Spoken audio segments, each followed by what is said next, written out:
do the theme, eh? Oh. Good day. Oh, do our new movie theme, eh? Yeah, okay.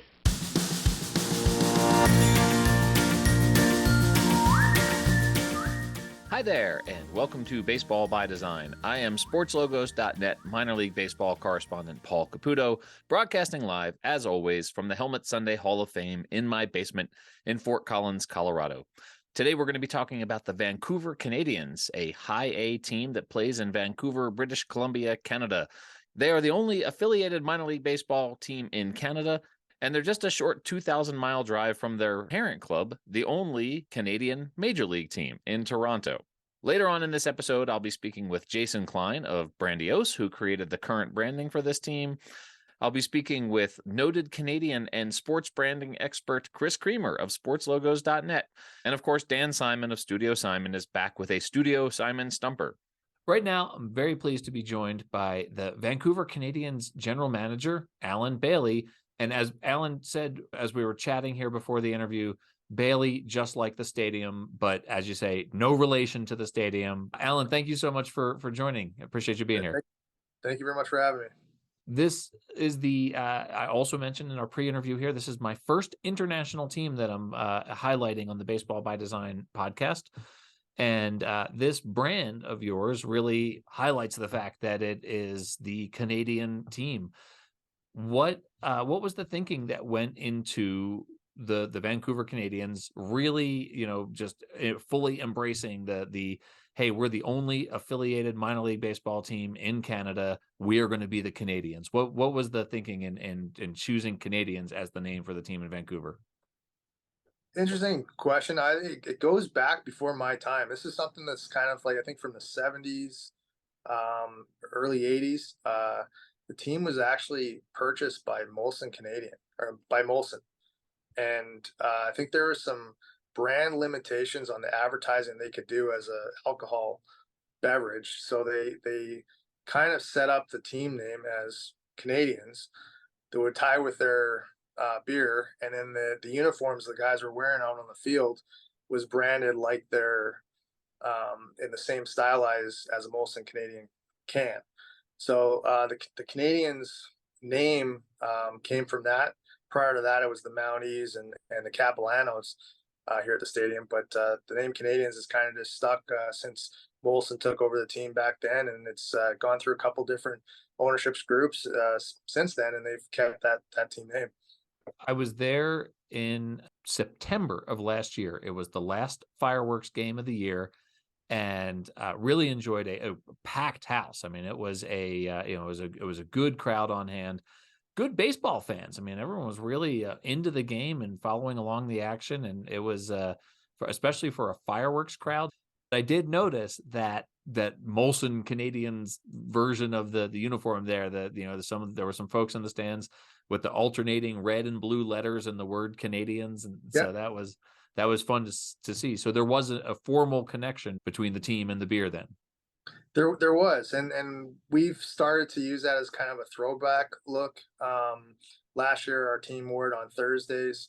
That Molson, we call it the 1996 logo and branding. So they've done that as a kind of a throwback last year, and then this year we've moved on to we're going to a more of a it's the blue jersey that they wore with that look back then. So it's going to be still on brand with that kind of a throwback feel to the early 90s, mid 90s, and that stylized colors that were there with the red and the blue and the white. Okay. So you came on in 2018 as the general manager of the team. By the time you came on, the team had already changed its brand to the current look that they're using now, which features a roundel with the C with the baseball in it, and then apostrophe S, except it's not an apostrophe, it's a fleur-de-lis, which is a wink and a nod to the Canadian identity there. Prior to that apostrophe S was actually an apostrophe, the brand that you all had from 2008 to 2013. In 2008, we made the change from it was more it was blue. The colors were changed to the red. So that was back in 2008, and then we tweaked it again in 2014. And part of that is that, like, I don't know if, like, you go back and look at baseball teams that have a C in their logo, like the Cincinnati Reds, you got the Cubs, you got the Montreal Canadiens in hockey. Like, there's a few teams that have a C as a logo. So there was only so many little tweaks that we could make to that in 2008. And then once we had it kind of defined, we were able to make a few more tweaks and get it to where we wanted it for 2014. And we've been basically rocking that the current logo since 2014. So Vancouver's obviously a beautiful city. Like I said, it was part of a road trip that I took last year to cross this item off my bucket list. And then if everything goes to plan, I'll be there again this year as part of my annual Baseball Palooza road trip. It'll be our first international game on the Baseball Palooza road trip. But it really highlighted the fact that, there's probably a lot in Vancouver that you could have identified as something that would have been something to build a brand around. There's the whole, I call it the Pacific Northwest because I'm south of the border here in the United States. Do you is Vancouver the Pacific Southwest in Canada? I'd say it's still part of, like, it's, most people refer to that area as like Pacific Northwest. I'd say Okay. it just tie in. But like for Canadians, yeah, it's just the West Coast. The West Coast. Okay. I realized that was a dumb American question. I apologize for my dumb American questions. But the choice for this team, and I know that it was before, you were there, but you're, as the general manager of the team, there's a deliberate choice to represent Canada rather than Vancouver. Even though you're not the Canada Canadians, you're still the Vancouver Canadians. But there's a whole sort of Pacific Northwest. There's a lot that you could build a brand on around in the individual city. But instead, it's it's the Canadians, it's all of Canada, and you're an affiliate of the Toronto Blue Jays, which, while it's in the same country, is not exactly around the corner. It's a ways off before you can get to Toronto from Vancouver.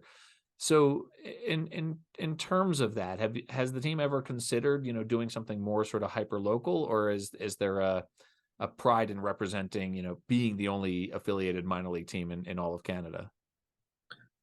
Yeah, it's something we definitely take pride in.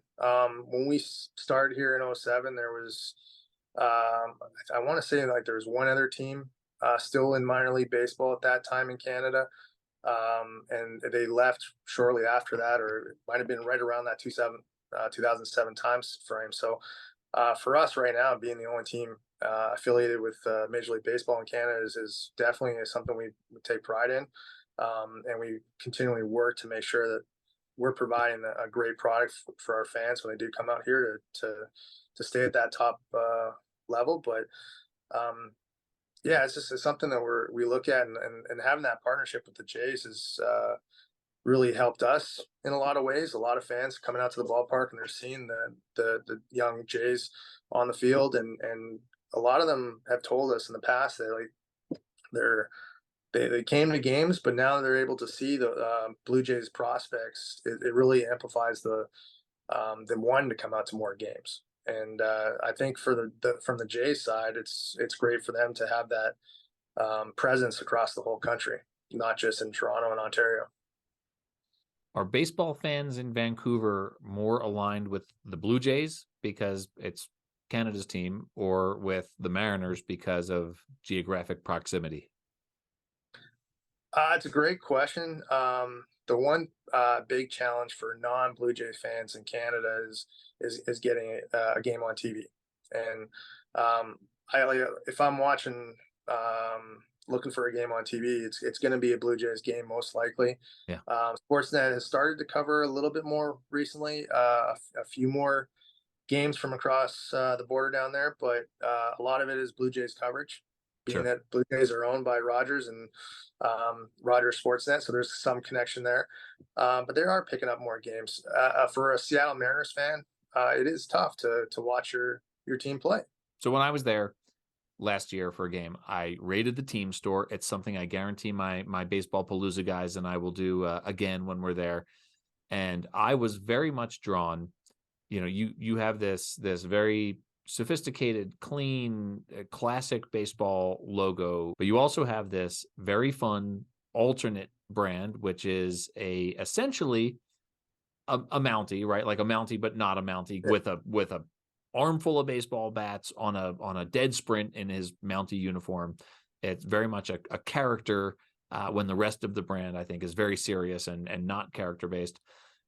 How has that character been received, and how big a part of the team's identity is that character? Yeah, like we worked with Brandiose out of San Diego on that in like I guess 2013 and unveiled it 2014. And one of the things we worked with them on was kind of trying to find that identity in Vancouver and what we could do. And they came up with some great ideas, but I think the one that we kept on going back to is the history of the teams in Vancouver, and one of those was being called the Vancouver Mounties. And so we kind of started playing with that idea and what we could do to build off of that. And that caricature was put together, and we wanted to have it be family friendly and something that kids would enjoy, everybody to be a part of. So like we started with kind of a angry look on him, and then we're like, no, that doesn't work. We got to put a smile on his face and make it fun for everybody, and make it baseball. And we've had tons of fans jump on board with that from all over the world that want to get those jerseys, because we sell them in our black jerseys has that logo on it. We use it as a shoulder patch on some of the other jerseys. Our team store has started to get that as something that's on hats now, which has become pretty sought after. I think it took a little bit of time to grow, and as it's getting out there and new product has, we put it on new things. It's definitely exploded for us, and it's done well. Absolutely. Well, so I can tell you, I have the black dad hat with the classic logo on it, but then I got the T-shirt with the Mountie character on it, and then in the Ice Cream Helmet Sunday collection, I have the red cap with the white logo on it. So I've got lots of different versions of that. I was there late in the season. I think they were sold out of the ice cream helmets. What are the chances there'll be ice cream helmets back when we're there in August? I believe they should have those back. I haven't been told they're not going to be there. We've had those almost every year I've been here, so they should have those for you for sure. Okay, that's fantastic. It was interesting to me. I mean, the team's called the Canadians. There's obviously a fierce national pride there. When they did the national anthems, and they did both the United States and the Canadian national anthem, there was a hearty and almost unanimous singing of the Canadian national anthem when that happened before the game. Was that fireworks night, or is that every night at a Canadians game? I think that's not just with us. That's like with any sporting event or anytime the national anthem's sung in this country. Like everybody gets behind it, whether it's at a Canucks game, Maple Leafs game, Canadians game, Winnipeg Jets game, like any one of those, that people are gonna get behind it and sing it. It's nice to see that, and I think the one part that we weren't able to do last year, but maybe we'll get back into the tradition, is the last game of our season. Typically, our team goes out there and sings the Canadian national anthem as kind of a tip of the cap thank you to all the fans, and it's quite amazing to see the players who, some of these guys at the start of the season had no clue what the Canadian national anthem is, and they're out there belting it out and singing it. And we've actually had teams like on the road that they've not able to have the right anthem, or not had it ready or whatever, and our team's kind of like, well, what's going on here? Like, where's our anthem? Like, this is our pride. So and that's coming from a bunch of Americans and Dominicans and people from all over the world are playing for our team that kind of become Canadian playing for the Vancouver Canadians. So it's it's part of Canada. They get behind the national anthem for sure. Alan, thank you so much. This has been a total pleasure to chat with you about the Canadians. Where can people find you online, on socials, all the things?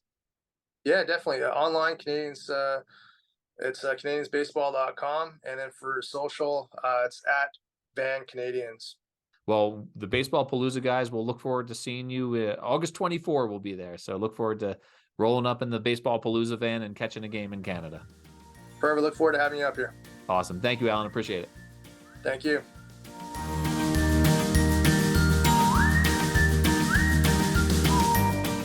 All right, everyone, welcome back. So pleased to be joined once again by my friend Jason Klein of the design firm Brandiose. I think you've heard of Brandiose if you're a minor league baseball fan. Jason, how are you?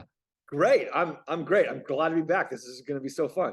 This is going to be fun. We get to talk about some international work that you've done here, and this is, I think, what's most notable about this brand. It's the T-shirt that I went looking for when I was there last summer. The Mountie character, the Mountie running with the bats on his shoulder. The Mountie that's not exactly a Mountie because there are sort of intellectual property issues at right. Is That's true? Okay. What went into creating this character who was almost but not quite a Mountie? Well, the great thing about the Canadians brand is it is very when you go to a Canadians game, it is a minor league baseball game, but they run it like a major league team. Yeah. So the experience, the celebration of heritage, just the fans, the way that they interact is more major league than minor league, which was amazing. And the other thing too is our experience was that the Canadians brand was a celebration and is a celebration of all things Canada. And Canadians love Canada. I thought Americans love America. Canadians love Canada. And so we kept on trying to come up with sort of crazy ideas. And, how do we sort of I was like, all right, if this was just full combat Canada, what would it be? Mm-hmm. And I'll start, let me put a pin in that. When we were starting it, they really wanted an update to their current look. Yeah. So they wanted something that felt like Pacific Northwest. So the lettering style is very Pacific Northwest. They wanted, they called the C's. So they wanted sort of an update that said C's. They wanted the baseball. So some of the elements were a very much modernization and not just a modernization, but how do we make it as if it was a major league team? So the lettering, the primary logo, the roundel, that was very sort of major league. But then it was okay, how do we infuse this sort of minor league aesthetic, this family fun, this sort of wackiness that we all have grown to love? And I remember early on, Casey and I had this idea of creating a wuzzle. Do you remember wuzzles? I don't remember wuzzles. I don't know what that is. Okay. Wuzzles was a TV show. I think this is 80s or 90s. And it was a Disney cartoon that was a mashup of there were these animals, but they were mashup of two different animals. So there was Ellaroo, which I think was an elephant and a kangaroo. And there was Bumble Lion, which was a bumblebee and a lion. And there was all these everybody's Googling it now. So pause the podcast, Google Wuzzles, and you may or may not remember it. But it was this cartoon of mashup characters. And so Casey and I had this idea, what if we created a Wuzzle for Canada? Because it was how do we just go full combat Canada? And so we had a Wuzzle that we created. This is right out the gate, which was it was a beaver / orca / moose with a Mountie hat. Holy and it smokes. Was it was like a fictional creature. Yeah. It was having just Canada all together, right? And it was really I was really we both were in love with it because it was what is that? This sounds like The Fly got in the transmogrifier with Jeff Goldblum, right? Yes, that's it. Exactly it. So we had this idea of this just sort of this mashup character, and it was really cool. The logo was cool. And you were Do you still have that? Does that artwork exist somewhere? Man, I would have to find it somewhere. Okay. It's locked deep in the Brandiose archives. The Brandiose vaults under the building in San Diego. Yeah, we gotta we'll have to find that. But yeah, so that was the idea, and then they were nah, that's just they're nah, that's not us. And I think a lot of it like made sense because it was more major league, and that was just this sort of out, completely out there. Mm-hmm. So we were like, okay, how do we like what is it a is it a orca? And like, nah, not really. Like, is it a beaver? It's like, I mean, it's a Canadian symbol, but like, nah.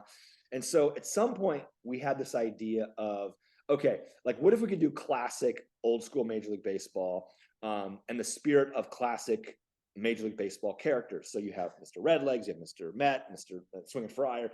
How do we create something like that? And so we had this idea of using the Mountie as a human character. And they were, it was like Dudley Do Right, but not Dudley Do Right. Sort of like strong-jawed Mountie.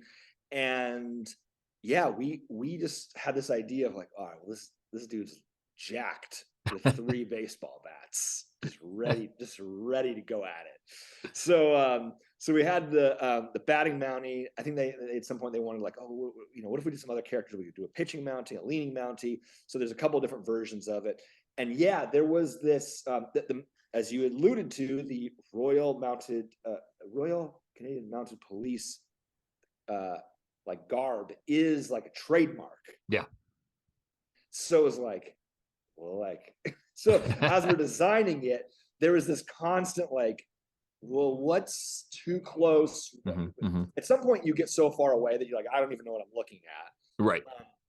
So how do you get close enough where you don't get in trouble? How do you get, referential?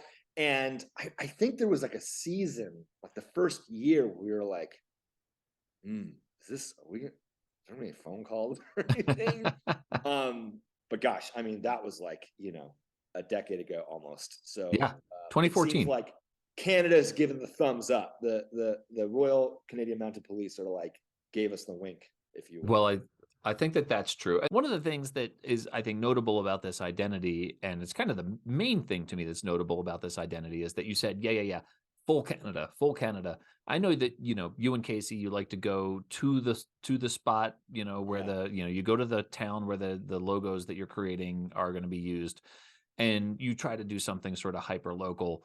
Vancouver, obviously a pretty distinctive city with a lot of hyperlocal things. You talked about orcas, you talked about the Pacific Northwest. So there's a lot about that particular local place that you could have focused on, or the team could have focused on. And instead they went, kaboom, Canada, right? Like just full on nationalistic, which is appropriate, being that they're the only affiliated, at least now anyway, they're the only affiliated minor league baseball team in Canada.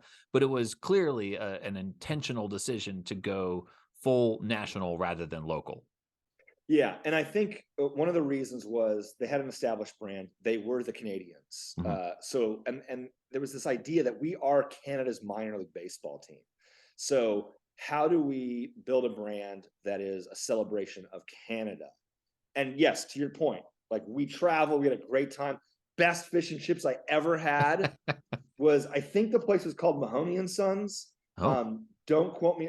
Best fish and chips ever on planet Earth. Was right on the water. It was amazing.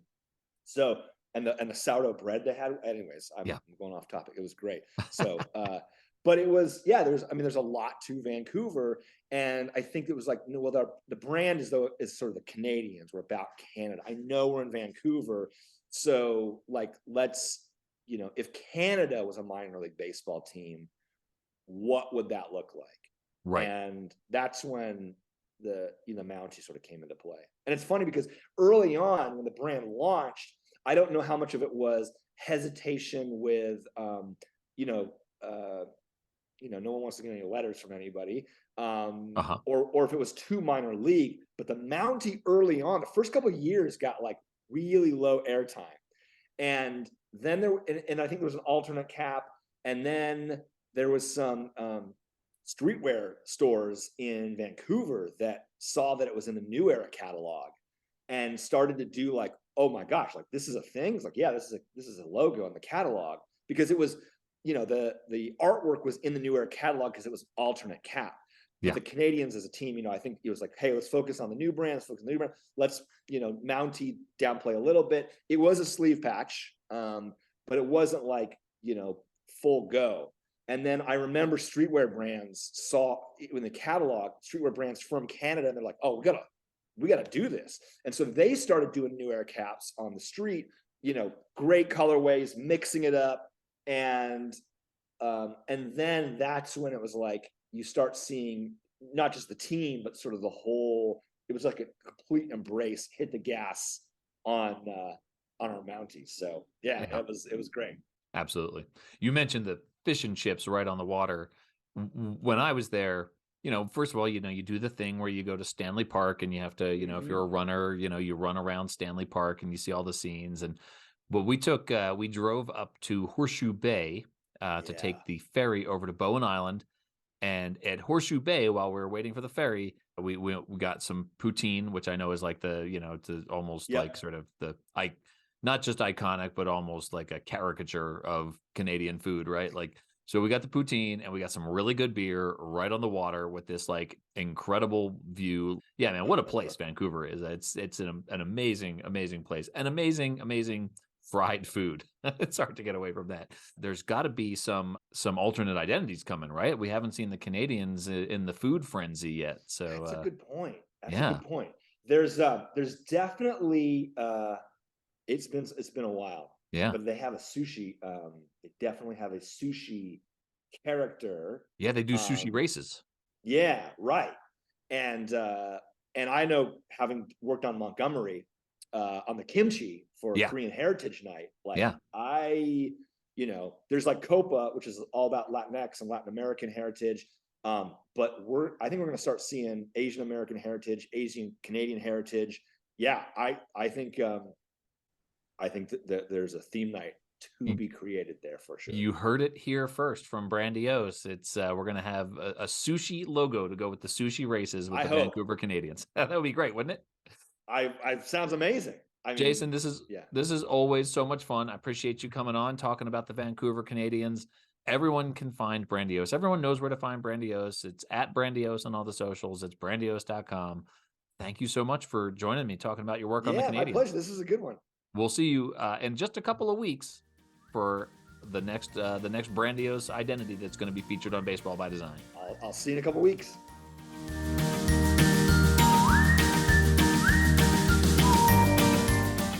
All right, everyone, welcome back. I am so happy to be welcoming back to the podcast my friend Chris Creamer, who is the founder, owner, Grand Poobah of sportslogos.net, the source for sports logos on the web.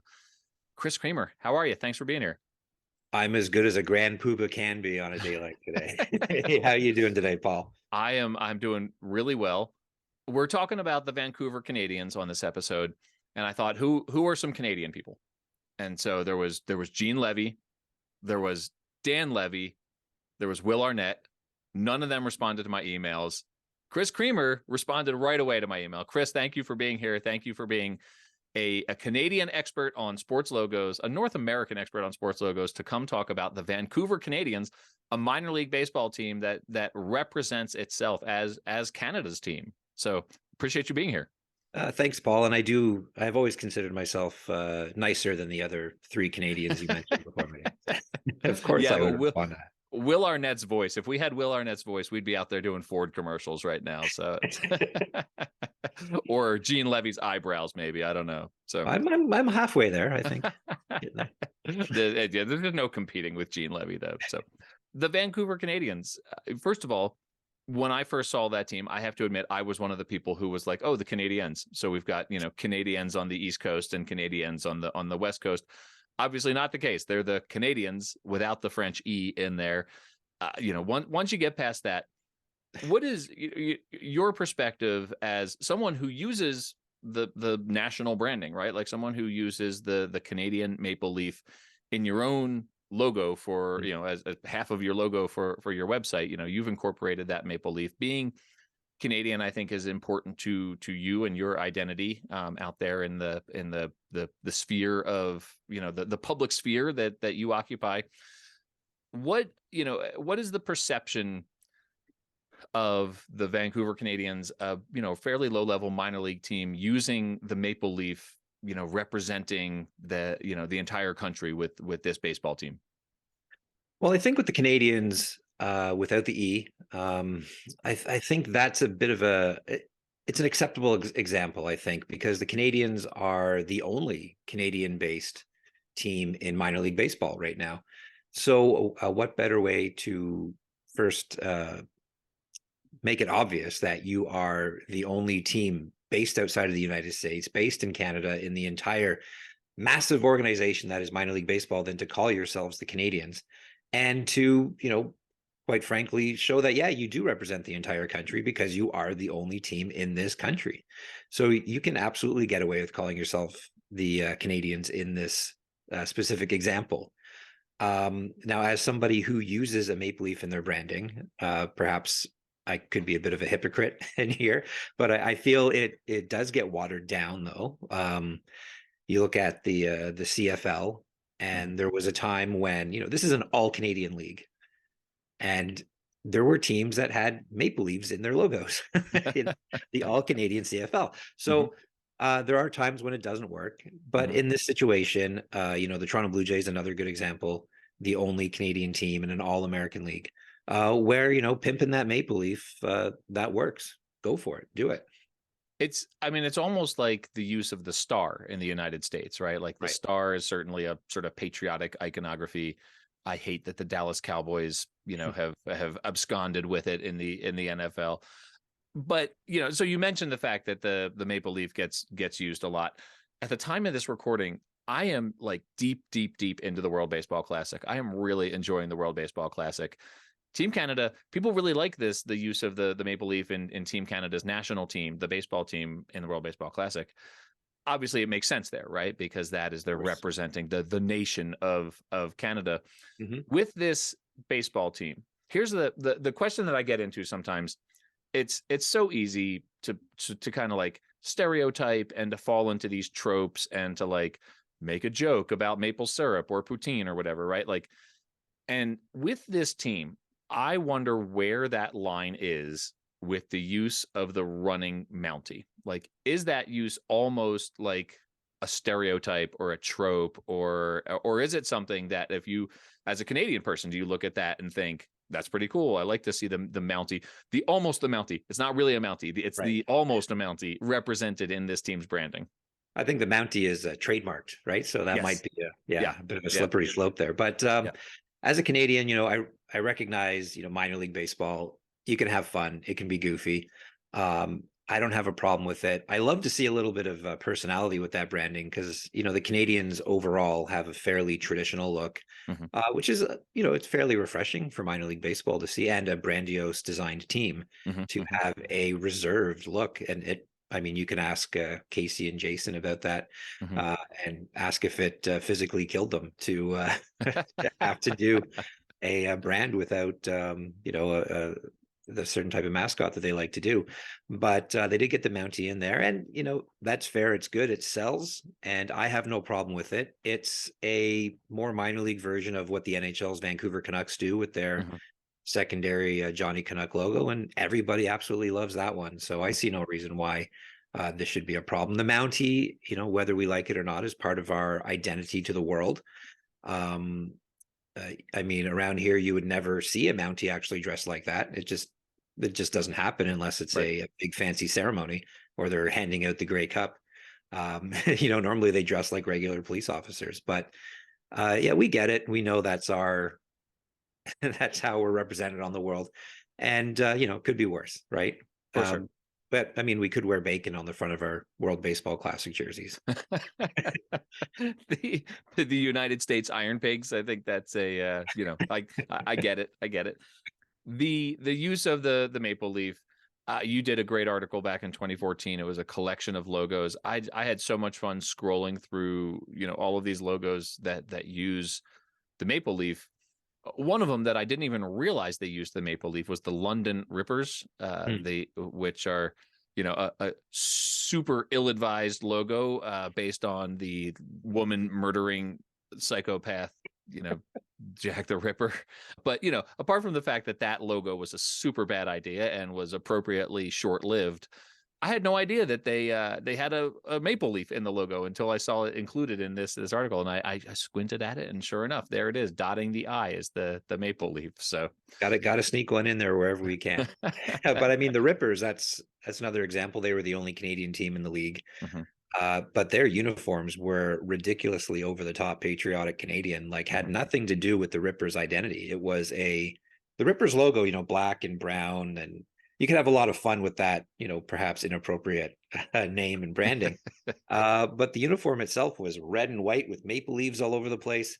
it maybe almost a parody of itself, just let's tone it back a bit. You're the London Rippers. Go in on that identity if you're going to go with it. Right. Don't hide behind the fact that no, we're a patriotic Canadian team. What are you talking about? Right. Yeah, we didn't mean anything by that. So we're talking about the maple leaf, and this article that I mentioned that you compiled in 2014 has a ton of logos. Like, I was going to ask you about some of these logos, but there's so many of them, and some of them are pretty obscure. But just like in general, where does the understanding that it's on the flag for the nation of Canada, where does the use of the maple leaf originate? Why do so many sports teams use it? Well, I mean, teams have been using the maple leaf long before Canada adopted that flag, right? The Canadian flag didn't come out until 1965, which is, nothing, right? In terms of recent history. The Toronto Maple Leafs, they switched to that logo in 1927. So we're talking like 40 years before that. So, the maple leaf in terms of a Canadian symbol goes back to the 18th century. We were looking for a bit of a unique identity separate from the British. And it goes back to Quebec in French Canada. The mayor of Montreal was saying how the maple leaf is the king of the forest, therefore the symbol of the Canadian people. And from there, it just stuck. It became part of the coat of arms. We didn't have a national anthem at the time, but there was a patriotic song called "The Maple Leaf Forever," which we adopted as the unofficial anthem for a long time. And when Canada went to war, as Canada, as not as Britain, they wore a maple leaf on the sleeve of their soldier coats. So when Conn Smythe in the 1920s said, "You know what? I'm changing the name of the Maple Leafs, or changing the name of the St. Pat's to the Maple Leafs to be more patriotic," he was tapping into his history as a soldier in the First World War and remembering how he wore that maple leaf on his sleeve of his coat and felt great pride in that, and thought, if it's good enough for the Canadian Army, it's good enough for the Toronto Maple Leafs. And it was on the Canadian flag at the time, the unofficial one, as part of the coat of arms. And then in the 1960s, when they wanted to break away from the Union Jack in their own flag, they said, let's, what better symbol than the maple leaf to represent Canada? And now it's just adopted by all sports teams around the world, associating the maple leaf with our fine country up here. I have to say, I feel like Canadians know so much more about the United States than Americans do about Canada. And this is just another example. Like, everything that you just said to me there was brand new. And I've been to Canada a number of times, right? But like, if you had asked me if the Studio Simon Stumper that's coming up next here is, what year did the Canadians adopt the maple leaf in their flag, I would have missed it by 50 years. So, so thank you for that knowledge, Chris. No problem. And I apologize for my ignorance of that iconography in your country. That's another role I play here, is to let Americans know what's going on with Canada. And one last one, because you were amazed by the Canadian flag not being adopted till 1965. Yeah. Oh, Canada wasn't adopted until 1982 or 1980. Sorry, 1980. Wow. So for the first 7 years of my life, the Canadian national anthem was something different. What was it? God Save the Queen. God Save the Queen, of course. Now, nobody treated that, but that was the official anthem. But if you look at the very first Blue Jays game, they do sing "Oh Canada" before the game, even though it wasn't the official Canadian anthem. This is like where I feel like the Star Spangled Banner is not that great a song, and there's like so many others that could be our national anthem. Like, someday it'll be a trivia question. The U.S. national anthem switched from the Star Spangled Banner to, like, I don't know, I'm proud to be an American or whatever, which is a terrible song. Grammatically speaking, one of the worst lines in all of music is, "I'm proud to be an American where at least I know I'm free." It makes no sense. But you mentioned the Vancouver Canucks. Yeah. And that's an interesting team because, right, like, they use the sort of stylized indigenous artwork in their branding. There's something about that part of the country, right? Like, the Vancouver Canadians play in a very distinctive place. Here I am talking to you because you use the maple leaf in your branding, because you are a Canadian expert on sports logos. Vancouver's not close to where you are, right? Like, that is a couple thousand miles away ish. Yeah, it's like from New York to Seattle. Like, I'm nowhere near Vancouver. Right. That's what Gene Levy and Will Arnett said. They're like, we're not even near Vancouver. They're like, we're not going to talk about this. But you and I have talked about minor league baseball. The one of the advantages of minor league baseball being this sort of having this hyper local connection to the place. Mm-hmm. There's so much right about that part of the continent that they could have really, dived into. I think I used that right. They could have dived into. Dove into. They could have. I don't think it's could have dove, but Divin. they could have divin maybe. We saw the fish sticks and the seal slingers, right? Like how popular that whole, using an orca as a right. In sports branding, that's something they could have gone for, something that may be unique to that part of the country or that part of the continent. And, and instead they went huge with it. They went huge. They're like Canada. Yeah. Sorry, I was going to interrupt you. I mean, you did a story a few years ago where you talked to the Canadians, and that was, or did you talk to Brandiose? Sorry, I can't remember exactly. Talked to both of them. You talked to both of them, but that was the sense, right? They said, we don't want to do anything local. Yeah. We want to vote like we're Canada's team, so let's be Canada's team. And you say minor league teams are local, and they decided Canada was local to them. Sure. A 5,000-6,000, however mile, sorry, I don't know imperial, wide, massive land that they're like, yeah, okay, this is our backyard. We can do this and we can represent it. But like I said earlier, if they're the only team, then why not, right? Like no other minor league team is going to be able to claim an entire country. So it's true. Right? In affiliated minor league baseball, there are 119 teams in the United States. There's one in the nation of Canada.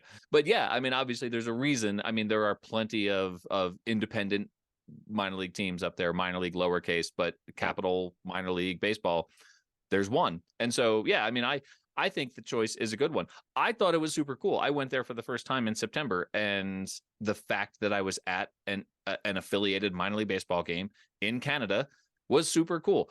It was different, right? Like it was outside the norm from, the Everett Aqua Sox the day before, and it was different from the Seattle Mariners the next day. I'm glad they did. It just is interesting to me how it sort of flies in the face of everything else that you're seeing in minor league baseball branding right now. Right. And I mean, we keep talking about the fact that this is the only minor league team in Canada, so it's cool to go with the Canadians brand. But we should mention that, the original Vancouver Canadians about 40 years ago, I think they started in the late 70s, the AAA team. They were a part of a minor league baseball that had many, many, many Canadian teams. Like just in my neck of the woods here, we had maybe 3 or 4 affiliated minor league teams in Hamilton and St. Catharines and London. Welland had the Pirates farm team for a while, these little tiny towns. Now the only minor league city is like Canada's 3rd largest city, right? And they're single A, such a big difference. Calgary Cannons, Edmonton Trappers, I could go on and on. Yeah. But we didn't really blink an eye back then when there was a Vancouver Canadians in a league with like 7 or 8 other Canadian teams. Right. We already talked about the Lehigh Valley Iron Pigs. They were the Ottawa Lynx before Right. Forgot about that. Here. When I started writing for sportslogos.net 9 years ago, by the way, it's been since 2014. Sometimes I go back and revisit these articles that I wrote 9 years ago. I started writing for sportslogos.net. It made me feel very smart when I would go back and read when you had edited my articles and there were like U's in the word neighbor or color. And I was just like, look at me, like writing with the Queen's English here. This is, I always appreciated your editing to make it conform to the standards of Canadian sportslogos.net.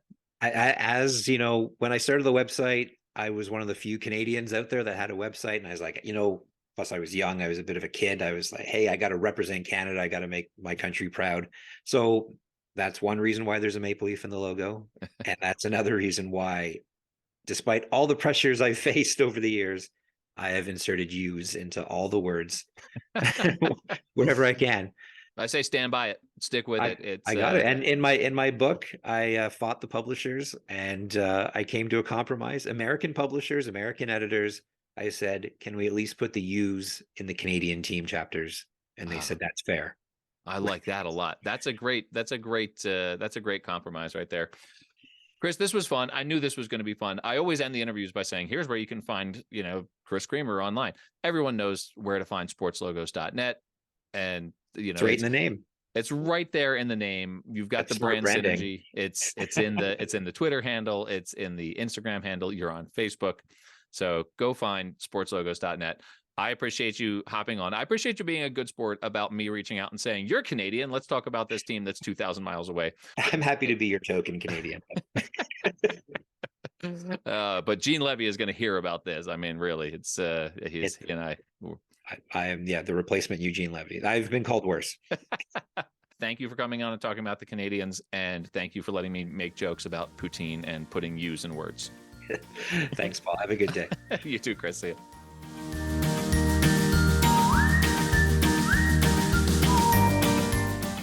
It's time once again for America's favorite trivia. I don't know. What do you think, Dan? Is this America's favorite trivia segment on a podcast, Studio Simon Stumpers? It's my favorite. There you go. That's all we needed to know. We're talking about the Vancouver Canadians this episode, the only affiliated minor league baseball team outside of the United States. Dan, welcome back. Thanks for joining me for Studio Simon Stumpers. Well, thanks once again for having me, and we're going to jump right in. I would imagine a lot of people, even people who are big baseball fans, don't really associate baseball with Canada or Canada with baseball, even though we know we had the Montreal Expos, we have the Toronto Blue Jays, we have the Vancouver Canadians, and there were some great players who came from Canada, Hall of Famer Ferguson Jenkins, current player Freddie Freeman, on and on, Joey Votto. But interestingly, Canadian American professional baseball leagues go all the way, meaning teams in Canada playing teams in the north, at least the northern United States, go all the way back to 1877. So they've got really a rich history of baseball in Canada. And though, as you pointed out, the Vancouver Canadians are currently the only affiliated minor league team playing in Canada, there have been as many as 24 minor league baseball teams in Canada at one time in the past. That was all the way back into 1913. They had 24 minor league baseball teams. Now, of course, we know Jackie Robinson actually broke the color barrier in 1946, playing home games in Canada for the Dodgers AAA affiliate, the Montreal Royals. More recently, there have been teams in cities including Calgary, Ottawa, Edmonton, as well as smaller cities across Canada. So our question for today's Stumper, in 1995, a short season Pioneer League team in one of these smaller cities changed its name from the Lethbridge Mounties to the Lethbridge Black Diamonds, for which I developed the brand identity. Which of the following was not one of the reasons the owners of the club told me was the reason for the name change? Okay. One of these was not a reason. Two of them were. Okay. Was it A, to Canadians, a team called the Mounties is like a team called the Police here in the United States? In other words, no big deal. Mounties are no big deal to Canadians.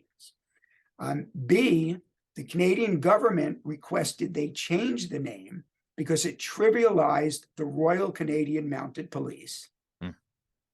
Or C, the team owners wanted a name that tied into the name of their new parent club, the Arizona Diamondbacks, who had just been granted an expansion franchise. And to reiterate, they changed the name from the Lethbridge Mounties to the Lethbridge Black Diamonds. So Mounties, A, Mounties was too generic. B, the Canadian government actually got involved and said, please don't trivialize our actual Mounties. And C, they had a new affiliation with the Diamondbacks and they wanted to tie to the Diamondbacks. So we've talked a little bit about this on this episode because the brand that was created by Brandiose actually features an almost but not quite Mountie running with some bats on his shoulder, and they couldn't really use an actual Mountie for legal reasons, in case it looked too much like an actual Mountie. which makes me think that it's not entirely out of the question that the Canadian government would get involved and say, please don't use Mounties as your our Mounties are not your mascot, the Canadian government might say.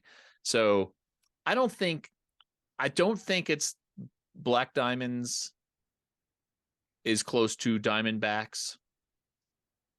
Were they actually can I ask for further information? Were they actually affiliated with the Arizona Diamondbacks? It was one of the Diamondbacks' first minor league affiliates. As a matter of fact, the Lethbridge Black Diamonds, as an Arizona Diamondback affiliate, played 2 full seasons before the Arizona Diamondbacks played their first season. So it feels to me like it's one of the first 2.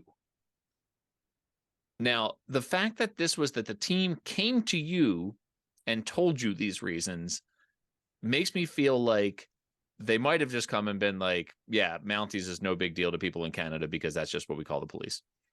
That might be something that rather than it being like the official stated reason. So I'm wavering between A and B right now, which means the answer is probably C. I am going to say A.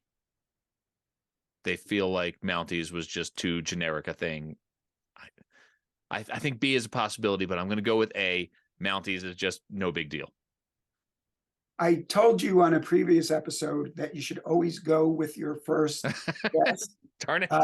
This time you should have gone with your second guess, because the Canadian government did not get involved. It did not come from them. And the reason that the team told me this is because I loved being somebody from the United States. I always loved the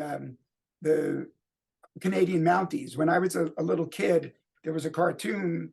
Well, people might still be familiar with it because Brendan Fraser starred in a movie about Dudley Do-Right. So, and he was a Canadian Mountie. I always loved that cartoon, and I love Canadian Mounties. So when they came to me and said they want to change the name, I said, why would you change the name?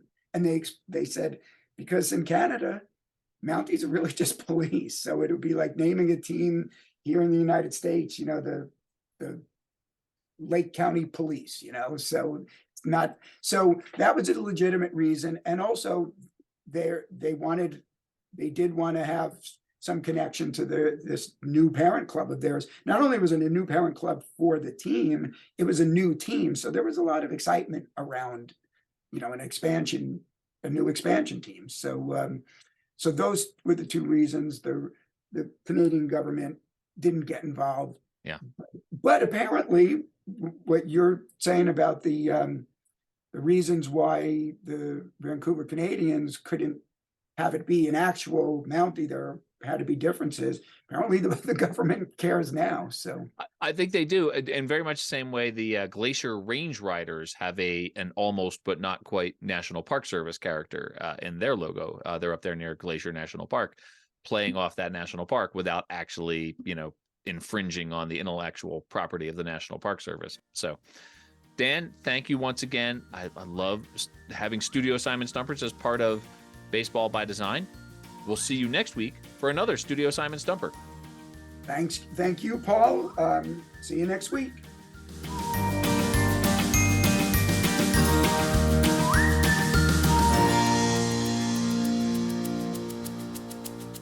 Nice voice, Hoser. Thank you. Beauty.